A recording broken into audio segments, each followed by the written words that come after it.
Saudi Arabia की दफाई कमर टूट गई है। हौसी बागियों ने एक दिन के अंदर 40 ड्रोन सऊदी अरेबिया के मुख्तलिफ शहरों रियाद, नजरान, जजान, अबहा इन तमाम में हिट करके सऊदी अरेबिया की कमर तोड़ दी है। नाजरीन ग्रामी 3 महीनों के अंदर 240 से ज्यादा सऊदी अरेबिया पर हमले हो चुके हैं। सऊदी अरेबिया ने आज रिटेलिएट बैक किया है और यमनी हौसी बागियों के ऊपर एयर स्ट्राइक की है। 2 एयर स्ट्राइक की है जिसके नतीजे में यमनी हौसी बागियों के जो फौजी अड्डे थे उनको तबाह किया गया है। सऊदी अरेबिया पर जो हमलों की वो तादाद है वो बढ़ाई जा रही है। इतलात ये आ रही है कि अब आरएमको का नंबर आ गया है, ठीक उसी तरीके से जैसे 2019 में ये मामलात हुए हैं। सऊदी अरेबिया को एक अहम खबर हाथ लगी है, एक अहम इंफॉर्मेशन हाथ लगी है, वो भी आज की इस वीडियो में डिस्कस करेंगे। छोटी सी गुजारिश है कि आप हमारा यूट्यूब चैनल हसनात टीवी को सब्सक्राइब करके पास मौजूद घंटी के निशान को दबा लें ताकि हक और सच सबसे पहले आप तक पहुंचता रहे। नाजरीन ग्रामी, यमनी हौसी बागियों ने सऊदी अरेबिया पर कोहराम मचा दिया है। वो इस वजह से कि एक दिन के अंदर सिर्फ 40 ड्रोन अटैक किए हैं सऊदी अरेबिया के मुख्तलिफ शहरों के ऊपर। अब सऊदी अरेबिया के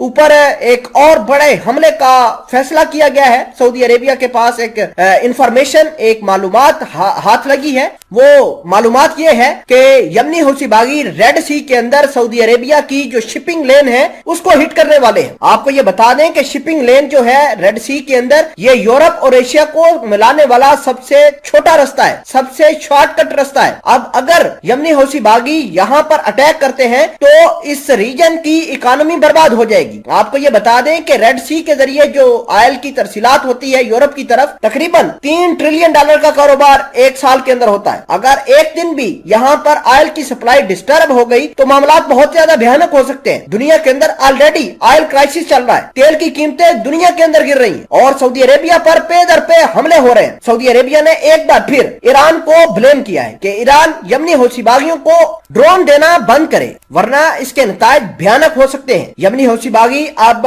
मुख्तलिफ जगहों पर अटैक करना शुरू कर दिए हैं। उसकी वजह यह है कि सऊदी अरेबिया की जो सबसे बड़ी ऑयल की तनसीबात है आरएमको की, उसको निशाना बनाना चाहते हैं और लगातार जो ड्रोन्स आ रहे हैं, जो मिसाइल या छोटे रॉकेट लॉन्च किए जा रहे हैं वो आरएमको की तरफ ही आ रहे हैं। ईरान के जो आला हुकाम हैं उन्होंने सऊदी अरेबिया और यमन के अंदर जो क्राइसिस है इसको कंडेम किया है और ईरान ने एक मरतबा फिर कहा है कि वो यमनी हौसी बागियों को सपोर्ट नहीं कर रहे, जबकि सऊदी अरेबिया लगातार ये कह रहा है कि ईरान अपने मलेशियास को लगाम डाले वरना हालात खराब हो सकते हैं। अगर हम मिडल ईस्ट की बात करें तो मिडल ईस्ट में ईरान पावरफुल मुल्क है। ईरान के मलेशियास न सिर्फ यमन के अंदर बल्कि सीरिया, इराक और हिजबुल्लाह लबनान के अंदर भी काम करते हैं, फलस्तीन के अंदर भी काम करते हैं। तो ईरान डायरेक्ट वार नहीं करता बल्कि प्रॉक्सी वार लड़ने की ईरान के पास काफी वास्ट एक्सपीरियंस है जिसकी बदौलत वो दुनिया के बहुत बड़े बड़े मुल्कों को चकमा दे रहा है जिनमें अमेरिका, इजराइल सरे फरिश्त है। नाजरीन ग्रामी, इसके अलावा जो हालात हैं वो मिडिल ईस्ट के काफी खराब हो रहे हैं क्योंकि